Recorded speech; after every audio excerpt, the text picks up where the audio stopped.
What's the most resilient parasite? An idea.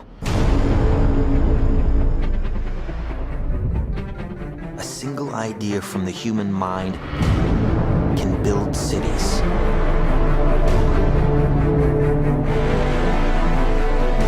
An idea can transform the world and rewrite all the rules. Which is why This movie is just insane. I mean, if I had to describe it in 3 words, it would be, what is real?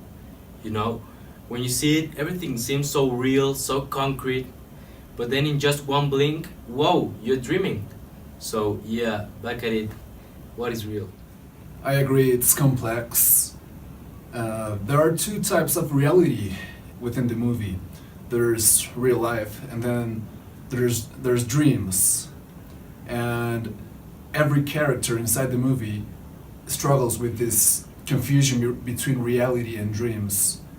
As a matter of fact, during the movie, it is mentioned that you cannot do just anything you want, because, like, inside your dreams, because in that case, real life would lose all of its taste. He's his wife? Yeah. So, a totem. You need a small object, potentially heavy, something you can have on you all the time that no one else knows. Like a coin? No, it needs to be more unique than that. This is a loaded die. There is a totem that helps us as spectators know when it's reality and when you're dreaming. So tell me more about it. Well, it is an elegant solution for keeping track of what is real. It is a personal object, and it must be heavy and something you can have with you all the time. You see some members of the team, all members in the team, use this to know whether they are inside someone else's dream or in their own. So this totem, in real life, it has these modifications. It has different height, different weight, but the thing is that when you are inside a dream, these variables, you cannot perceive them. So that's why it goes non-stop.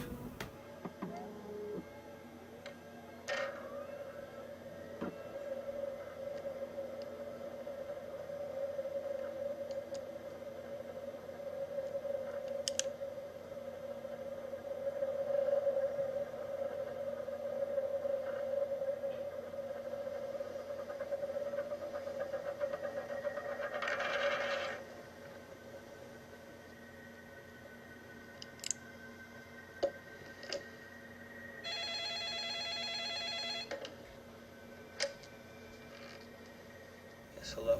So that's how you know if what you see is real, or is there any other way to know it? Yeah, another way is you can't recreate your dreams. You can recreate memories from real life inside your dreams. That's dangerous because that's how you fall into the so-called limbo.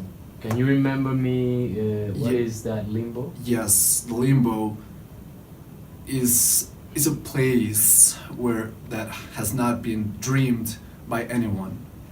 Yet the mind has the power to transform it without limits. It's like infinite abstraction, if I may. And the thing is that the limbo is dangerous because if you fall into it, you lose awareness that you're not dreaming real life. So you're not aware that you're dreaming, and so you just stay there and you're lost, basically. Don't do that. Don't do that. He's in agony. I'm waking him up. No, it won't wake him up. What do you mean it won't wake It won't him wake up? him When up. we die in a dream, we wake up. Not from this. We're too heavily sedated to wake up that way. Right, so what happens when we die? I drop into limbo. Are you serious? Limbo? Unconstructed dream space. Well, what the hell is down there? Just raw, infinite subconscious. Nothing is down there. Except for whatever might have been left behind by anyone sharing the dream who's been trapped there before. Which in our case, is just you. Going back to your initial question, knowing what is real, it's very hard. I mean, because when you're dreaming, you feel everything is so real and you do not realize you're dreaming until you wake up. But the thing is, waking up from a dream inside a dream, because you wake up from this second level, and then you realize you were dreaming, but you do not realize you're still dreaming because you're in a dream inside a dream. That's a great point. That's a very important point because everybody inside their dream, everybody has their own reality inside their dream. So when you enter someone else's, when you do Inception, when you're in someone else's dream, you have to convince them inside their own reality that what you're saying is their reality. You do this by rhetorics.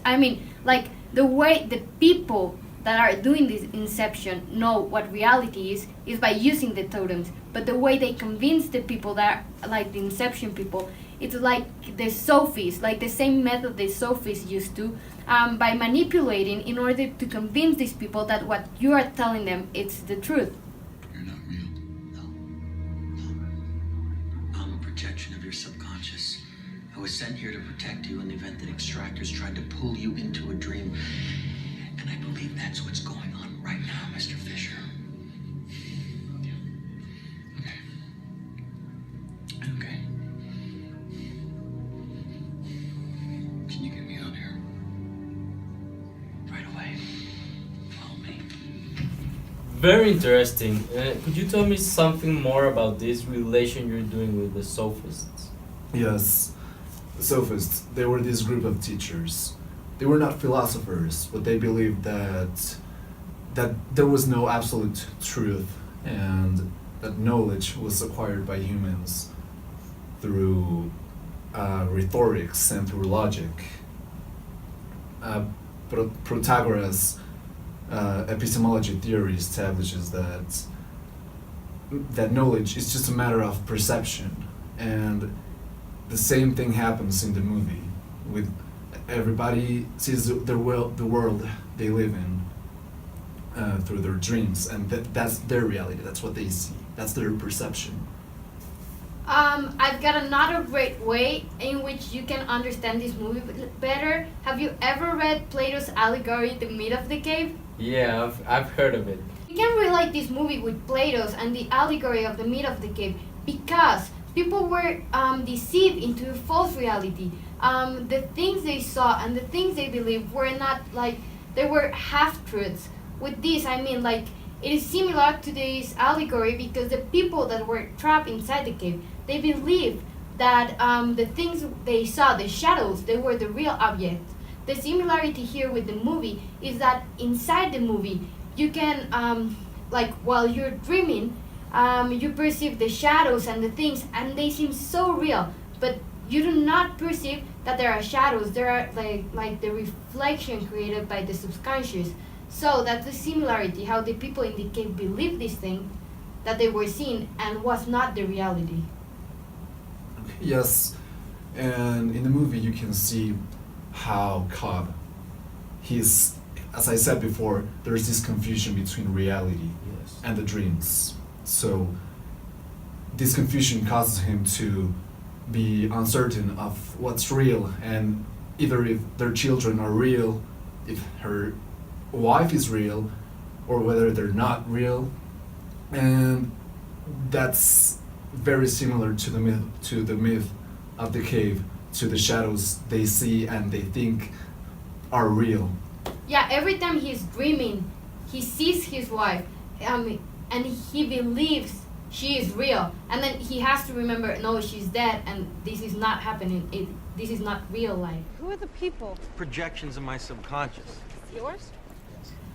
We can also relate the movie with Plato's metaphysical theory. The theory of the ideal and the sensible world. Exactly. Right? The ideal world is the place where everything is possible, and sensible world is more like the reality. So if you compare the movie to Plato's theory, then you could say that the ideal world, Plato's ideal world, is similar to the dreams where people live in, right? Everything is possible. Right? You see every aspect of life living together in the same form, and everything is possible. There are no limits. And then in the limbo, you can find perfection, which is one of the main characteristics of the ideal world, perfection.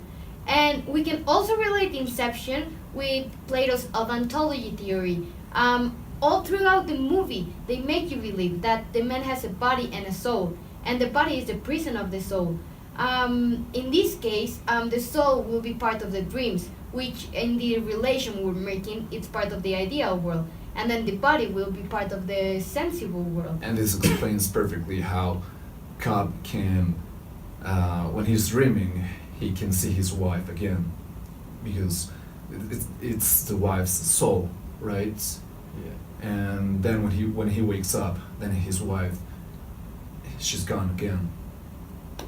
Yeah, and then, but at the end of the movie, we're gonna be against Plato's argumentation of the body and the soul, because in order for Cobb to be happy, which is like what the man is here for, in order to be happy, he has to let go his wife. Therefore, the soul wouldn't be immortal. You can't stay here to be with her. I'm not.